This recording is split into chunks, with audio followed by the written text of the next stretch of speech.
মানুষের জীবনে প্রতিযোগিতা নতুন কিছু নয়, কিন্তু আজকের পৃথিবীতে যেন প্রতিযোগিতার ধরনটাই বদলে গেছে। একসময় মানুষ প্রতিযোগিতা করত ভালো কিছু অর্জন করার জন্য, নিজের দক্ষতা বাড়ানোর জন্য, সমাজে অবদান রাখার জন্য। আর এখন যেন সবাই এক অদ্ভুত অসুস্থ প্রতিযোগিতায় নেমে পড়েছে। কে বেশি ব্যস্ত, কে বেশি ক্লান্ত, কে বেশি চাপের মধ্যে আছে, এই প্রতিযোগিতায় যেন সবাই জিততে চায়। আপনি হয়তো লক্ষ্য করেছেন, আজকাল মানুষ নিজেদের ব্যস্ততা নিয়ে গর্ব করে। কেউ যদি বলে আমি খুব ব্যস্ত, সেটাকে যেন একটা সম্মানের ব্যাজ হিসাবে দেখা হয়। কেউ যদি বলে আমার সময়ই নেই, সেটা শুনে অনেকেই মনে মনে ভাবে, ওহ, এই মানুষটা নিশ্চয়ই খুব গুরুত্বপূর্ণ। কিন্তু আমরা কি কখনো ভেবে দেখেছি এই ব্যস্ততার পেছনে আসলে কি আছে? সকালে ঘুম থেকে উঠেই শুরু হয় দৌড়। ফোনের অ্যালার্ম বন্ধ করার আগেই আমরা নোটিফিকেশন দেখতে শুরু করি। কে কি লিখল, কে কি পোস্ট করল, কার জীবনে কি নতুন ঘটনা ঘটল, সব কিছু জানতে হবে। তারপর তাড়াহুড়ো করে দিনের কাজ শুরু হয়। অফিস, ব্যবসা, পড়াশোনা, মিটিং, ফোন কল, সব কিছু মিলিয়ে একটা অবিরাম ছুটে চলা। এই ছুটে চলার মাঝে একটা অদ্ভুত ব্যাপার ঘটে। আমরা নিজেদের অন্যদের সঙ্গে তুলনা করতে শুরু করি। কেউ হয়তো নতুন গাড়ি কিনেছে, কেউ বিদেশে ঘুরতে গেছে, কেউ বড় কোনো সাফল্য পেয়েছে। তখন আমাদের মনে হয় আমাকেও কিছু একটা করতে হবে, আমাকেও দেখাতে হবে আমি পিছিয়ে নেই। এভাবেই শুরু হয় সেই অসুস্থ প্রতিযোগিতা। এই প্রতিযোগিতা এমন এক প্রতিযোগিতা যেখানে কেউ সত্যিকারের জয়ী হয় না, কারণ এখানে লক্ষ্যটা পরিষ্কার নয়। এখানে কেউ জানে না আসলে সে কি চায়, শুধু অন্যদের দেখে দৌড়ে চলা। একজন মানুষ রাত জেগে কাজ করছে কারণ সে মনে করছে তার সহকর্মী তার চেয়ে বেশি পরিশ্রম করছে। আরেকজন মানুষ নিজের শরীরের যত্ন নিচ্ছে না কারণ সে মনে করছে এখন থামলে সে পিছিয়ে পড়বে। কেউ নিজের পরিবারের সঙ্গে সময় কাটাতে পারছে না কারণ তার মনে হচ্ছে সাফল্য পাওয়ার জন্য সব কিছু ত্যাগ করতে হবে। ধীরে ধীরে এই প্রতিযোগিতা আমাদের ভেতর থেকে ফাঁপা করে দেয়। আমরা বাইরে থেকে হয়তো খুব সফল দেখাই, সোশ্যাল মিডিয়ায় আমাদের ছবি ঝকঝকে, আমাদের জীবন নিখুঁত মনে হয়, কিন্তু ভিতরে ভিতরে আমরা ক্লান্ত, মানসিকভাবে, শারীরিকভাবে, আবেগগতভাবে। একটা সময় ছিল যখন মানুষ সন্ধ্যায় বাড়ি ফিরে পরিবার নিয়ে গল্প করত, বন্ধুরা একসঙ্গে বসে আড্ডা দিত, জীবনটা একটু ধীর ছিল, একটু শান্ত ছিল। কিন্তু এখন যেন সেই শান্তির জায়গাটা হারিয়ে গেছে। এখন আমরা এমন একটা পৃথিবীতে বাস করছি যেখানে থেমে থাকা মানেই পিছিয়ে পড়া, যেখানে বিশ্রাম নেওয়া মানেই অলসতা, যেখানে নিজের জন্য সময় রাখা মানেই সময়ের অপচয়। কিন্তু সত্যিই কি তাই?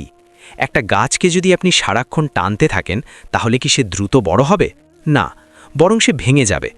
মানুষের জীবনও ঠিক তেমনই।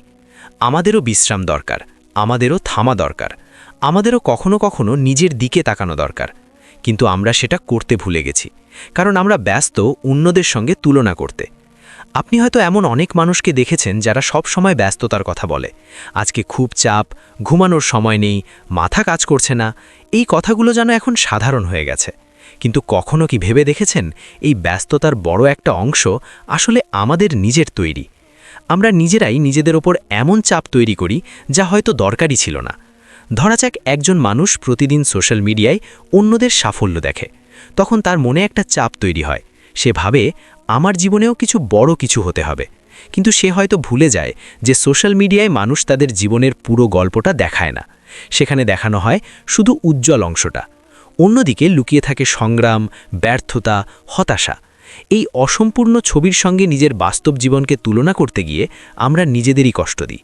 আর এভাবেই সেই অসুস্থ প্রতিযোগিতা আরও গভীর হয়।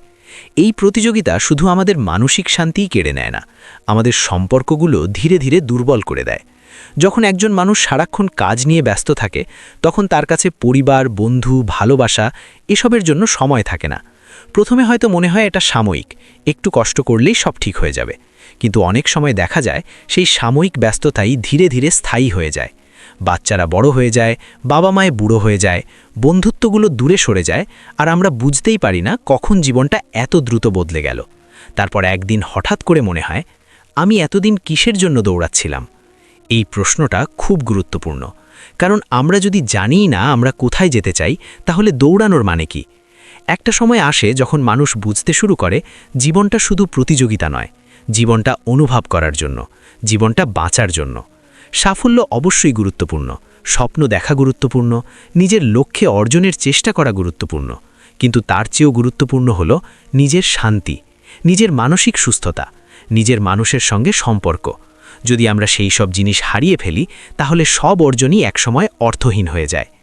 এই পৃথিবীতে সবচেয়ে মূল্যবান জিনিসগুলোর অনেকগুলোই টাকা দিয়ে কেনা যায় না, শান্তি কেনা যায় না, ভালোবাসা কেনা যায় না, সত্যিকারের বন্ধুত্ব কেনা যায় না। এই জিনিসগুলো তৈরি করতে হয় সময় দিয়ে, মন দিয়ে, যত্ন দিয়ে। কিন্তু অসুস্থ প্রতিযোগিতার এই দৌড়ে আমরা অনেক সময় সেই জিনিসগুলোই ভুলে যাই। আমরা ভাবি একটু আরেকটু এগিয়ে যাই, তারপর সব ঠিক করব। কিন্তু সেই পরে অনেক সময় আর আসে না।